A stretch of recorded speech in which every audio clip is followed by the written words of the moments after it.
Hi friends, welcome to 5 star rating kitchen. ఇవాల్టి వీడియోలో మనం పాలకూరతో పూరి ఎలా తయారు చేసుకోవాలో చూద్దాం. పిల్లల ఆకలి అన్నప్పుడు కానీ లేదంటే పూరీలు అడిగినప్పుడు ఇలాగ హెల్దీగా పాలకూరతో పూరీలు తయారు చేసి పెట్టండి. పూరీలు తింటారు, ఇంకా హెల్దీగా కూడా ఉంటారు. దీనికోసం నేను ఇక్కడ ఒక కట్ట పాలకూర తీసుకుంటున్నాను. పాలకూర తీసుకొని చివర ఉన్న కాడలన్నీ కట్ చేసేసి ఓన్లీ ఆకులు మాత్రమే తీసుకుంటున్నాను. పాలకూరలో ఎప్పుడైనా కానీ ఆకుకూరల్లో కానీ ఏదైనా పిచ్చి మొక్కలు ఉంటాయి, చూసుకుంటూ మనం ఒక్కొక్క ఆకుని కూడా వేరుకోవాలి. ఇలా మొత్తం అన్నీ ఏరిన తర్వాత కాడలన్నీ పక్కకు తీసేసి ఒక గిన్నెలో వేసుకొని 2-3 సార్లు బాగా శుభ్రం చేసుకోవాలి.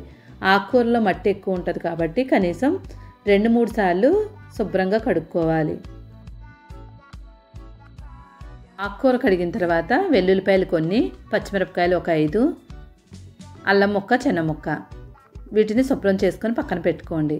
పొయ్యి మీద ఒక గిన్నె పెట్టుకొని దానిలో నీళ్లు వేసుకోండి. నీళ్లు వేసిన తర్వాత నీళ్లు బాగా మరగనివ్వండి. నీళ్లు బాగా మరిగిన తర్వాత ఆల్రెడీ మనం శుభ్రం చేసుకున్న ఆకుకూరని దీనిలో వేసుకోవాలి. నీళ్లు మరిగిన తర్వాత మాత్రమే ఆకుకూరని వేసుకోండి. ఆకుకూర వేసిన తర్వాత లోపల వరకు ఆకుకూర మొత్తాన్ని నీళ్ళల్లో ముంచేసి స్టవ్ ఆఫ్ చేసేసుకోండి. పొయ్యి మీద ఉండగా అసలు ఉడికించే పని ఉండదు. స్టవ్ ఆఫ్ చేసుకొని మూత పెట్టి 2 నిమిషాలు అలానే వదిలేయండి. 2 నిమిషాల తర్వాత మూత తీసి చూస్తే మనకి ఆకుకూర అంతా కొంచెం మెత్తగా అయిపోద్ది. ఆకుకూర ఉడికించినట్లయితే కలర్ అంతా మనకి నీటిలో పోద్ది. అందువల్ల మనం స్టవ్ ఆఫ్ చేసి వేడి నీళ్ళలో మాత్రమే పెట్టుకున్నట్లయితే ఆకుకూర కలరు ఎక్కువ పోకుండా హెల్దీగా కూడా మనం తయారు చేసుకోవచ్చు. ఇప్పుడు దీన్ని ఒక వడకెట్టే దానిలో తీసేసుకోండి. ఇప్పుడు దీన్ని చల్లారనివ్వండి. ఈ ఆకుకూర చల్లారిన తర్వాత చూడండి మొత్తం అంతా చల్లారిపోయింది. ఇప్పుడు దీన్ని మిక్సీలో వేసుకుందాం. మిక్సీలో వేసిన తర్వాత పాలకూరని ఆల్రెడీ మనం పచ్చిమిరపకాయలు తీసుకున్నాం కదా, వాటిని చిన్న ముక్కలుగా కట్ చేసుకొని వేసుకోండి. అల్లం చిన్న ముక్కలుగా కట్ చేసుకొని వేసుకోండి. వెల్లుల్లిపాయలు 10 వేసుకోండి. ఫ్రెష్ కొత్తిమీర ఉంటే ఫ్రెష్ కొత్తిమీర కొంచెం వేసుకోండి. కొత్తిమీర కొంచెం ఎక్కువగానే వేసుకోండి. ఇది మనకి ఫ్లేవర్ తగిలి కూర అవసరం లేకుండానే ఉంటుంది. ఇప్పుడు మూత పెట్టి మనం పేస్ట్లా తయారు చేసుకోవాలి. అస్సలు నీళ్ళు అనేది వేసుకునే పని ఉండదు. మెత్తని పేస్ట్లా తయారు చేసుకోండి. ఇలా మెత్తగా అయిన తర్వాత దీన్ని ఒక బౌల్లో వేసేసుకోండి. పాలకూర ఉడికించాం కదా, నీళ్లు వేసే పని ఉండదు, అసలు మెత్తగానే ఉంటుంది. ఇప్పుడు దీనిలో మనం 1/4 కప్పు వరకు మైదా వేసుకోండి.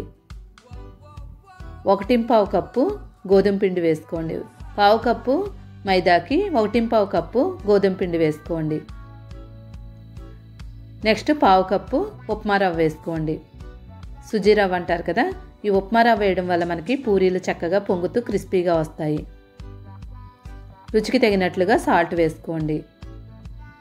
సాల్ట్ వేసిన తర్వాత ఇవంతా బాగా కలిసేలాగా బాగా కలిపేసుకోండి.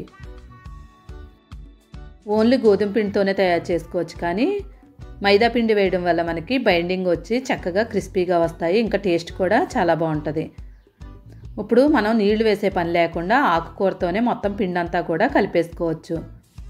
ఒకవేళ నీళ్ళు అవసరం ఉంటే మిక్సీ గిన్నెలో కొంచెం నీళ్లు వేసుకోండి. కానీ నేను చెప్పిన కొలతలతో తయారు చేసినట్లయితే మనకి నీళ్ళు అవసరం ఉండదు. ఈ పిండి మొత్తాన్ని మరీ మెత్తగా కాకుండా కొంచెం గట్టిగా కలుపుకోండి. ఇలా కలుపుకున్న తర్వాత 2 నిమిషాలు బాగా దీన్ని మర్దనా చేసుకొని చిన్న బాల్స్లా తయారు చేసుకోండి. పిల్లలకి ఆకుకూరతో తయారు చేసామని చెప్తే అస్సలు తినరు. కాబట్టి కలర్గా తయారు చేసామని చెప్పినట్లయితే వాళ్ళు పూరీలు ఒకటి తర్వాత ఒకటి ఇష్టంగా తినేస్తారు. అసలు టేస్ట్ అయితే మాత్రం అసలు చెప్పలేము. దీనికి కూర కానీ ఏమీ అవసరం ఉండదు. టమాటా కచప్ ఉంటే టమాటా కచప్తో కూడా తినేవచ్చు. ఇలా బాల్స్లో తయారు చేసుకుని మొత్తం అన్నీ ఒక దాంట్లో వేసుకోండి.